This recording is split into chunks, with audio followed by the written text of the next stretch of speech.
A narcissist is a person who is empty inside.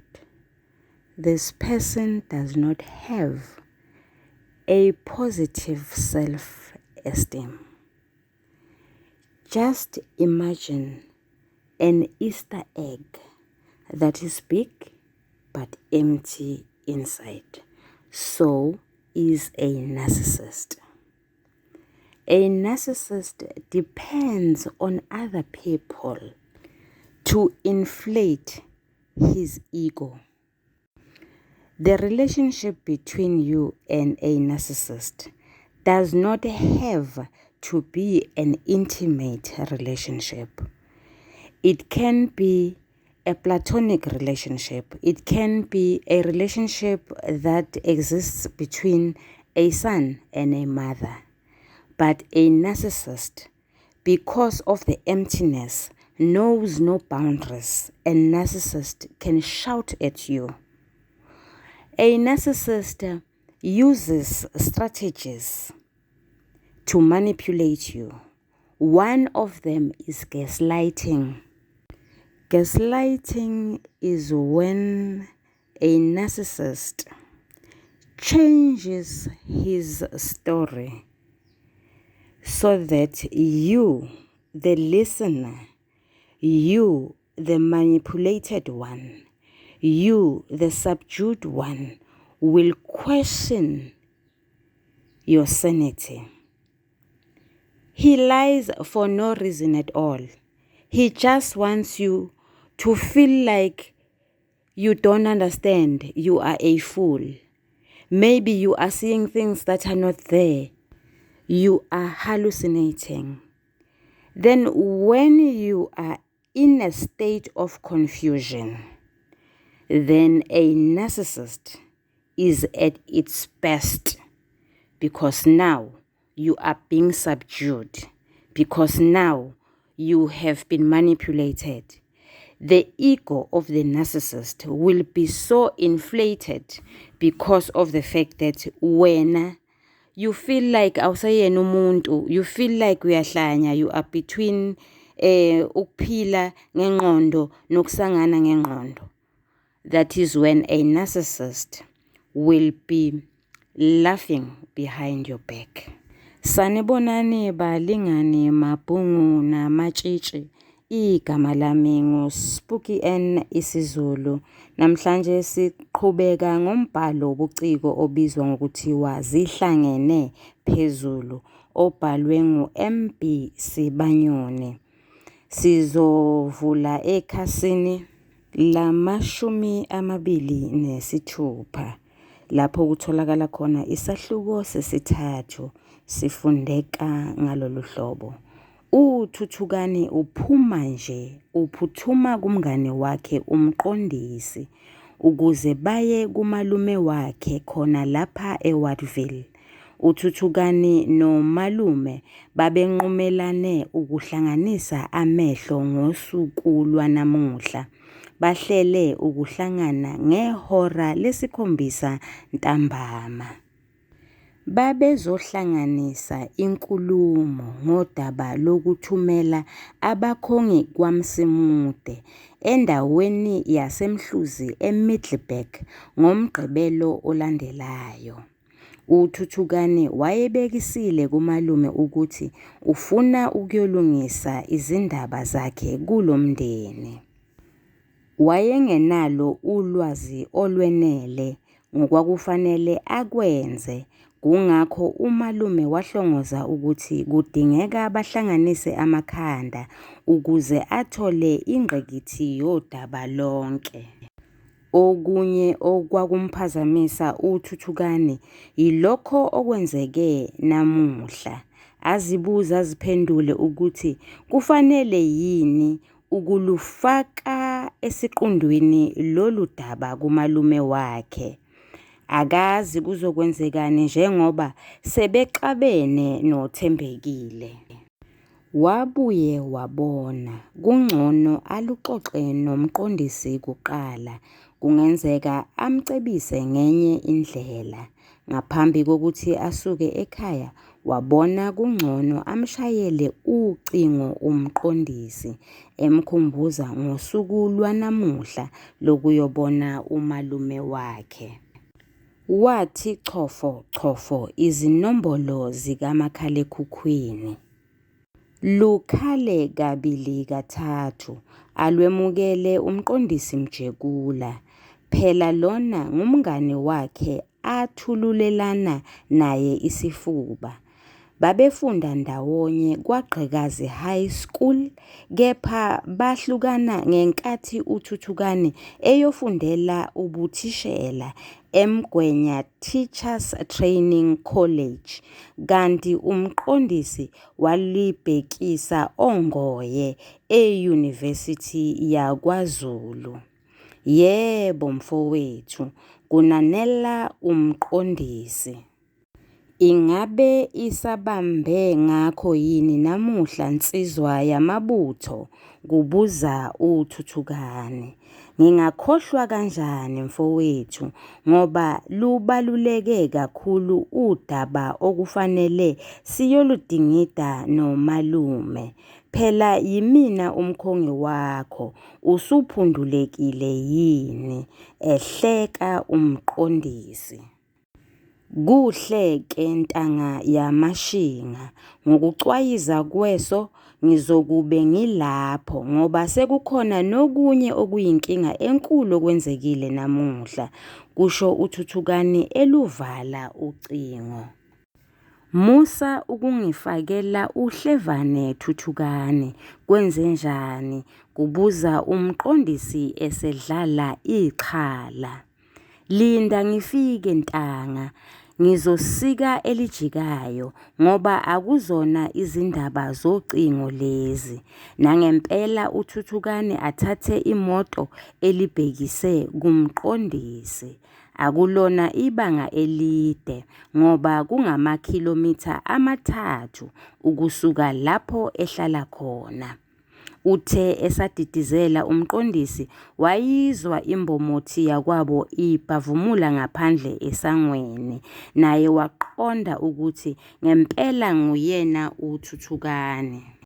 Nakuye inhliziyo yase ishaya ngenye indlela, njengoba ezwa egazini ukuthi kukhona okushaya amanzi kumngane wakhe. Aphuthume avule isango umqondisi. Angabe sapholisa Maseko nguye Phezulu. uThuthukane naye avele ahlale odabeni engena nje emotweni umqondisi. Mfowethu, ngaphandle kwalolu daba esiluyela kumalume, sekukhona okunye okungiqobe amadolo namuhla, kuchaza uThuthukane. Ngiyaqonda mfowethu, phela kunjalo. Uma izinsuku zokuthumela abakhongi sezifikile, indoda ixegelwa ngumncwando. Mlingane wami nawe mfundi, mangiphinde futhi ngifunde lo musho. Indoda ixegelwa ngumcwado ngoba kayize yazi ukuthi iyozala nkomoni ekhweni layo, phela kalethenjwa ikhaba. Ungabe usayiphatha leyo mqondisi, yisona kanye isimo esesingihlalise lubhojozi ngesimanga sabantu besifazane. Ngendlela okwenzeke ngayo buchitheka bugayiwe ntanga, kuchaza uThuthukane njengoba imoto igijima. Kahle ngamawala ndoda, sekwenze njani ke manje? Kubuza umqondisi. Ake siphonse ethala ngoba sisesangweni kwasikhuni khwezela ngenduku. Phela lona ngumalume wakhe wakwaDuma. Umfo kanjiyela uThuthukane ufika nje ngemoto nomalume wakhe uyangena esangweni. Phela insizwa endala izishayela ngombembeshwana, selokhu kwathi inhlo imoto akafune nakuyazi, uthi yisikebhe samavila. insizwa onkaba yayo yasala endaweni yasefolweni kwaZulu. Yafika lapha eGoli ngeminyaka yawo-1950 izosebenza, yakhwanyakhwanya ematekisini yagcine isithole umuzi khona lapha endaweni yaseWatville, kepha izimpande zayo zisagxilile ekhanda nasemphefumulweni yayo. Bathi behla emotweni uThuthukane noMqondisi, wezwakala umthulisazwe emhasha ngoyise uThuthukane ethi, "Wangena Mkhuphulangwenya, usebe lomfulu Mzinyathi, gaga zibuthene emthezukeni, yinde lenkalakatha izulu ilibamba ngezandla." Yasho yahleka insizwa endala, yasondela ibamba ithambo. Wezwakala nomfokaMjekula umqondisi emukha ngezithakazelo. "Siyakhuleka lwandle aluwelwa, luwelwa zinkonjane, zona zindiza phezulu, Mthombeni osezansi kakhulu Mseleku." Wayethinteka emanonini uma umthakazelela ngoba kwakubonakalisa ukuthi uyamazi, futhi kawuhloniphi yena kuphela, kepha wethulela isigqoko noyisemkhulu. "Ngiyanibona zinsizwa," kubingelela ubaba uDuma, uvula umnyango ukuze bangena oThuthukane benomqondisi.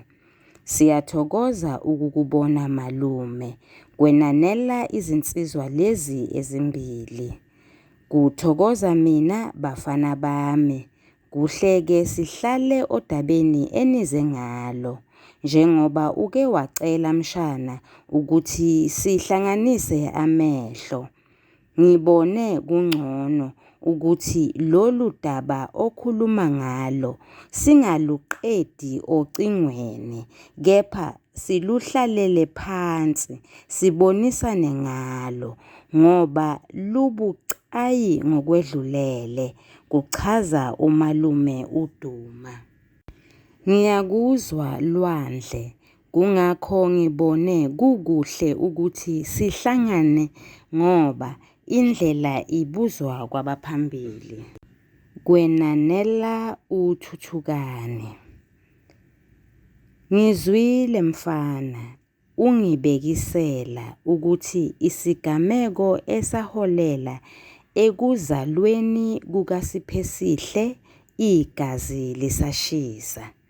Okubuhlungu-ke, icala waliphika wathi kawazani nalo. Yini ekuguqule umqondo?" kubuza umalume uDuma. "Ukukhula Mseleku kuyawuguqula umqondo wendoda, phela kuthiwa ilala iphenduka. Ukubona ukubamba kwembungulu, ukuhlolisisa izinto nzulu yikhona okwenza umqondo uhluzeke kangcono. Ngenkathi le ntombazane yakwaMsimude ingitshela ukuthi isiphukile, kimina kwakusavaleke izindlebe ngenxa yobusoka obungakhokheli.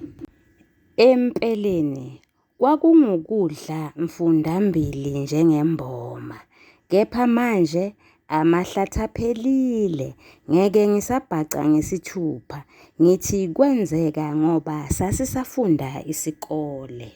Okunye kwakungubula bokucabanga ukuthi ngeke intombazana yabamba isisu, sihlangane ubusuku obubodwa vo," kuphendula uThuthukane. "Lafa elihle kakhulu madoda, niganga ngezingane zabantu bese nivika ngokuthi nihlangane usuku olulodwa, kanti incwadi yomuntu iqala ukuvulwa sekuhlangenwe kangaki ithuthukane? Musa ukudlala ngezindlebe zami wena. Phela ukuthubeleza kwembewu yowesilisa yayohlala esibelethweni isuke isiklamekile indima yokuphendula isoyi. Yona lengane uke wayibona ngemuva kokuyiphika kwakho isineminyaka emingaki manje? Kubuza umalume. Lutho malume, angikaze ngiyibone. Abazali bakaThembekile bashaya phansi ngonyawo, bathi ngeke ngilokothe ngisondele kuyo. Banqwahe nayo, bathi ngifunani kuyona ngoba ngayiphika isesiswini sikanina. Kuyona lenyanga kaNhlangulana umkhulu nogogo bayenzele umhlonyane, kuphendula uThuthukane.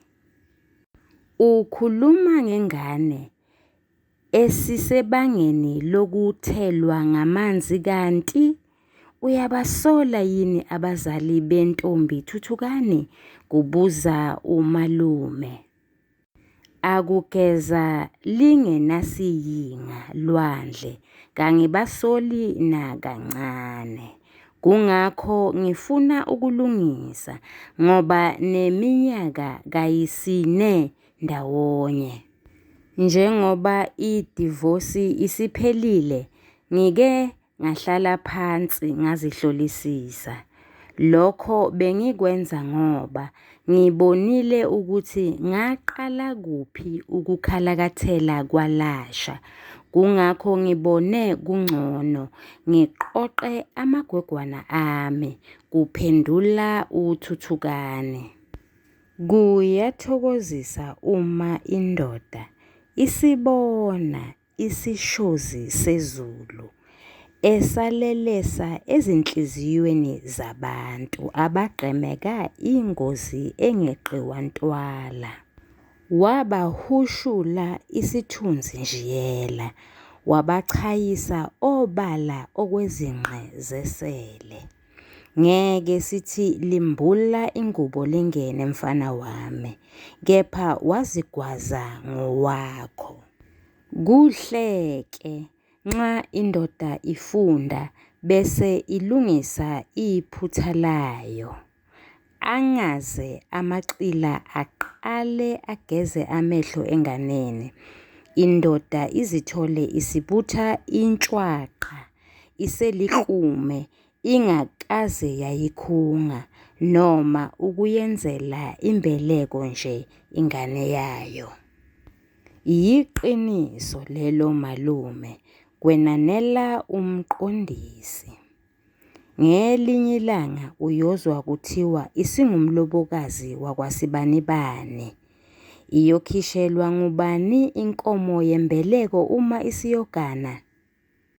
Ngiyabonga ndodana, ukuvuleka amehlo, ulungisele ingane yakho ikusasa layo, usadla anhlamvana. Indoda yangempela kayondlelwa ingane ibe yona iphila. Awungitsheleke nokuba le ntombazana eyaphukayo kayizalelwanga esithebeni. Ngabe unina walengane uthola imali yeqolo, isondlo sikahulumeni, uyise edla izambane likapondo? Kubuza umalume kumshana wakhe ehleka. Sizokuma kancane ukufunda, sihlaziye, sicubungule, sichaze. Sizoxoxa ngokuvezwa kwabalingiswa, bese sixoxa ngomoya nengwijikhwebu. Abalingiswa benoveli bangavezwa ngamagama abo, ngezenzo zabo, ngamazwi nangenkulumo abayishoyo. Bangavezwa ngezevatho zabo, bangavezwa ngabanye abalingiswa. Kule noveli sithola abalingiswa ababalulekile njengoThuthukani, uLetheni, uThembekile. Siphinde sithole nabanye abalingiswa abangabalulekile njengokapteni Mzimela Mqethuka, uNobesuthu, uMathembi, uNomagceke nabanye. Sibona nabalingiswa abayindilinga kanye nabalingiswa abayisicaba. Ukube bengibhala noma ngiphendula umbuzo othi ukuvezwa kwabalingiswa njenge-essay, lokhu engiqeda kukusho bekuzoba isingeniso se-essay yami. Siyazi sonke uma uphendula umbuzo othinta ukuvezwa kwabalingiswa, uye unikezwe abalingiswa ozoxoxa uphendule ubhekise kubona. Kule essay yami ngizobe ngixoxa ngibhekise impendulo kulabalingiswa abalandelayo: uLetheni, uThuthukani kanye noThembekile. Umlingiswa onguLetheni. Leli gama elithi Letheni lisambuzo. Kuhlanganiswe amagama amabili, igama elithi letha negama elithi ini, kwase lokho kukhanda igama elithi uLetheni. Lapha umbhali ungathi uzibuza umbuzo othi wayeletheni uLetheni kwaNjiyela, noma wayeletheni uLetheni kwaNjiyela. Uma sizama ukuphendula lo mbuzo singathi uLetheni ubelethe indelelo. Ngokulahlekelwa ngumsebenzi komyeni wakhe uThuthukani, uLetheni usesebenzisa amazwi ayiziswana aphinde abize umyeni wakhe ngamagama anezici. Umbiza ngoqhwayilahle omhlukumezayo, aphinde ambize ngoguluva osaba umsebenzi, akasayihloniphi nakancane nje indoda yakhe noma umyeni wakhe. uLetheni ulethe amanga. Ngenkathi kufika ukaputeni Mqethuka Mzimela ezohlola ukuthi kungani uNobesuthu engene nezicabha kwakhe ngenkathi uThuthukani noLetheni belwa, uLetheni usethi yena ufike uThuthukani eqabulana noNobesuthu. Uveza ukuthi uthe nxa ebuza kuThuthukani ukuthi yini eyenzeka emzini wakhe, uThuthukani wabhoka ngolaka esho ukumqeda ngomese. Umbhali uze athi kwakubona nengane ekhasayo ukuthi uLetheni waNtsondo usenga ezimithiyo. uLetheni ulethe amagqubu noma igqubu. Umbhali usethulela ukuthi ngenkathi uThuthukani eya kwaMqondisi, uLetheni wasala wasefunga egomela ukuthi ngeke aduke nezwe engakaziphindiseleli kuThembekile owamshiya ubishini, izinhlupheko zimnaphaza okwengqanga inikina itwane. Umbhali uze athi uLetheni wathi lo muzi ngeke awuhlala uThembekile, bangamane balahlekelwe bobabili. Uletheni ulethe uthando noxolo. Simbona engena kwaThuthukani esebenzisa ukhiye ayenawo ngenkathi besahlala ndawonye. Simbona elungisa itafula kuze kukhala nomculo kaRichard Clayman. Oculo noma osihloko sayo sithi Rhapsody of Love. Etafuleni lapho kwakunezimbali zothando ezizungeze ikhadi elalinomlayezo wothando otshela uThuthukani ukuthi bayofa balahlane. Nangenkathi uThuthukani esebuya kuthembekile esethelwe ngamanzi, uLetheni usebenzisa amagama akhombisayo ukuthi uyazisola futhi uyaxolisa. Uthi ngiyaxolisa kakhulu Thuthukani, bengingaqondile ukukuzwisa ubuhlungu.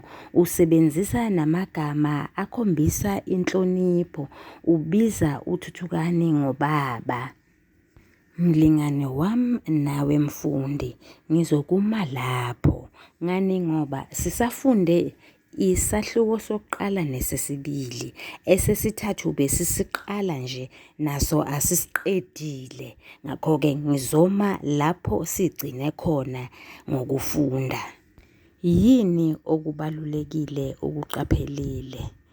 Ilokhu okulandelayo. uLetheni uvezwe ngegama lakhe, waphinde wavezwa ngezenzo zakhe.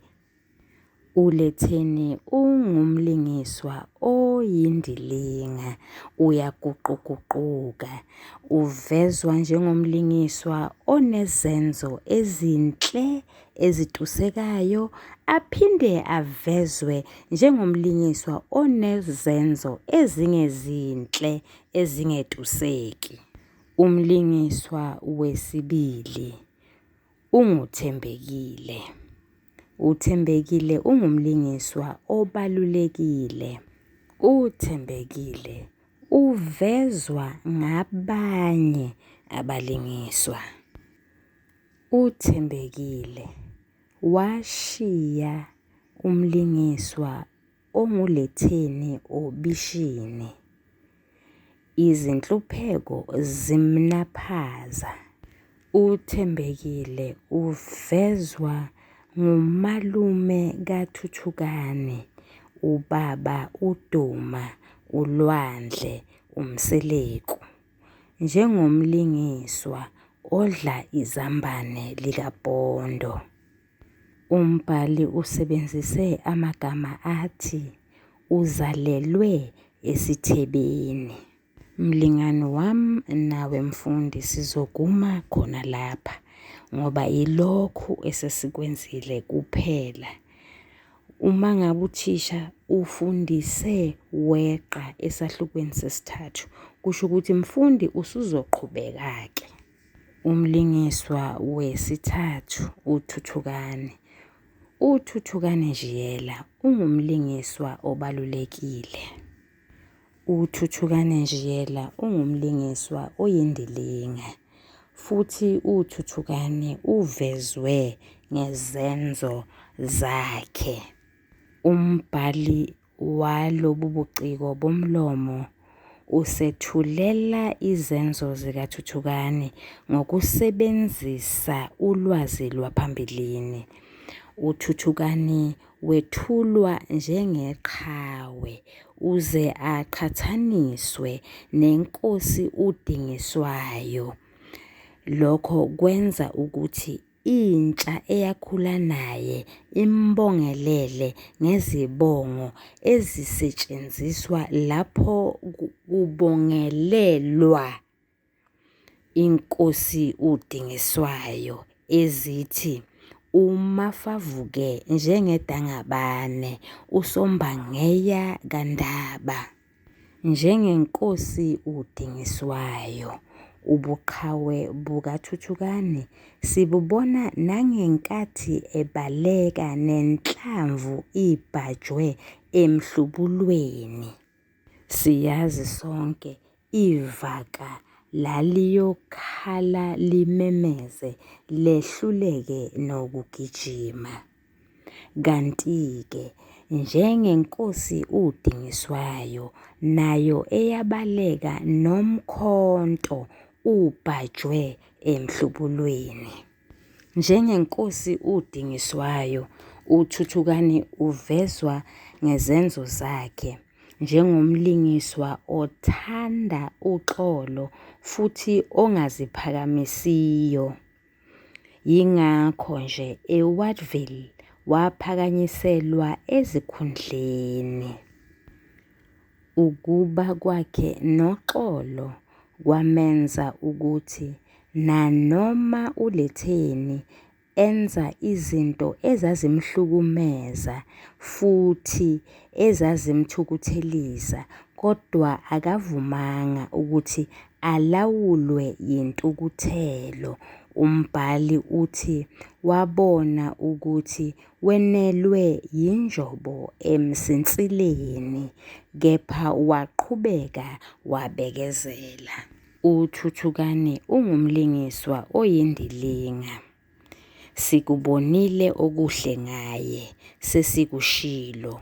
Ubeliqhawe futhi ethanda uxolo njengomlingiswa owaphila esikhathini sakudala, uDingiswayo owayeyinkosi yakwaMthethwa. Nanoma kunjalo, kodwa uThuthukani uphinde avezwe njengomlingiswa ongenazo izenzo ezinhle kuphela. Ngenkathi eseyinsizwa, wakhulelisa intombazana eyayibizwa ngokuthiwa nguThembekile, yena lo Thembekile athandana naye namhlanje. Wathi angaqeda ukuyikhulelisa, wasebaleka, waphika ingane isesesiswini sikanina ingakazalwa.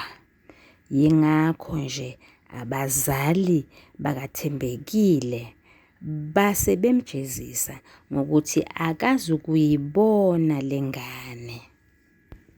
Simbona engumlingiswa othola isifundo emaphutheni akhe. Siyambona lapho etshela umalume wakhe ukuthi ngemuva kwedivosi wahlala phansi wazihlolisisa. uThuthukani uvezwa njengomlingiswa obalulekile. Ungumlingiswa omkhulu, ovelele, osemqoka. Izigameko eziningi ezitholakala kulombhalo wobuciko zigxile kuye. Inkomba yesibili noma uphawu lokuhlaziya yilolu esilubiza ngokuthiwa umoya nengwijikhwebu. Umoya yisimo sabalingiswa. Siyababheka ukuthi bakusiphi isimo, ingabe bavezwe basesimeni senjabulo noma sokukhathazeka. Ingwijikhwebu isigameko ebesingasilindele. Izibonelo esizozisebenzisa ekuchazeni lenkomba noma lolu phawu lokuhlaziya sizozithola esahlukweni sesithathu kuphela. Lolu phawu lokuhlaziya noma lenkomba ethi umoya iyathelelana futhi iyamene nophawu esilubiza ngokuthi luyisizinda. Luthelelana kakhulu nengxenye yesizinda ebizwa ngokuthiwa yisimo senhlalo. Umbhali wombhalo wobuciko uzosebenzisa amagama athile ukwethula isimo senhlalo noma ukwethula umoya okuyisimo sabalingiswa. Kulesi sahluko umbhali usebenzise amagama anjengalawa, okunye okwakumphazamisa: sebexabene nothembekile, sekukhona nokunye okuyinkinga enkulu okwenzekile namuhla, ukungifakela uhlevane esedlala ixhala, nakuye inhliziyo yase ishaya ngenye indlela, okungiqobe amadolo namuhla, isimo esesingihlalise lubhojozi ngesimanga sabantu besifazane. Mfundi nawe mlingane, ngiyazi ukuthi uyazi ukuthi ngemva kokufunda kwesigejana samagama thizeni akhombisa isimo senhlalo, kunophawu lokuloba esilubiza ngokuthi ukhefana, ochaza ukuthi emva kwamagama athi okunye okwakumphazamisa sifaka ukhefana, bese sibhala amagama athi sebexabene nothembekile, sifake ukhefana, bese kuba namagama athi sekukhona nokunye okuyinkinga enkulu okwenzekile namuhla, sifake ukhefana, siqhubekele phambili, ukungifakela uhlevane, siphinde sifake ukhefana. Lawo magama asethulela isimo senhlalo, asethulele umoya okuyisimo sabalingiswa. Sibona umlingiswa onguthuthukane ekhathazekile ngenxa yokuthi usexabene nothembekile ngenxa kaletheni. Mlingani wami nawe mfundi, yana embhalweni wobuciko, utomule izigameko ezifakazela lokhu. Kuyisigameko ebesingasilindele ukuthi uthuthukane wakwazi phambilini ukubekezela, ebekezelela uhulumeni waseNingizimu Afrika okwakunguhulumeni wobandlululo, wahamba wayobhaca eSwazini.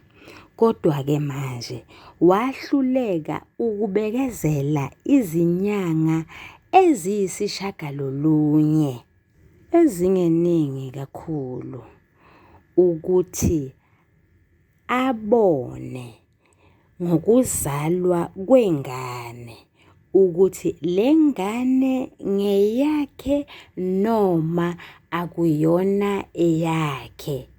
Ubezobese ephika-ke uma nabantu abadala sebeshilo ukuthi le nkukhu iyawusola umqhakazo. Balingani bami nani bafundi, ngithanda ukuma lapha okwanamhlanje. Ngokulandelayo sizokwenza nalokho kubizwa ngokuthiwa kungumbono neqiniso. Ungakhohlwa mfundi ukuthi akusho ukuthi lesi sahluko lesi sinokuvezwa kwabalingiswa kanye nomoya nengwijikhwebu kuphela. Nalezi zinye izimpawu zokuhlaziya zisekhona. Singabekisa nje sithi umbhali usalisebenzisile isu lokuchaza kanye nabacaphuni noma osocashunwa, lokho okungumsebenzi wokungenelela, lokho okungumsebenzi womlandi. Umbhali usalusebenzisile uphawu lokuhlaziya, umbuzo omude, inkomba ethi isakhiwo. Lesi sahluko simaphakathi Ngakho-ke kuchaza ukuthi lapha besithola nje isixakaxaka okungeyona kuphela inkinga ebhekene nomlingiswa osemqoka, kodwa nabanye abalingiswa bavezwa benezinkinga ababhekene nazo. Umqondisi nje usenenkinga mayelana nokuthi uThuthukani usenezinkinga. Umalume uLwandle unenkinga yokuthi bayobabhekelwa wobani abantu bakwaMsimude ngoba uThuthukani waphika ingane isesiswini sikanina. Ngiyabonga. Nisale kahle, niyathandwa. Ningakhohlwa ukusubscribe kunamashaneli amathathu. Eyokuqala isiZulu The Curriculum Breakdown, eyesibili isiZulu Grade 12 Intervention, eyesithathu isiZulu FAL The Chat Room.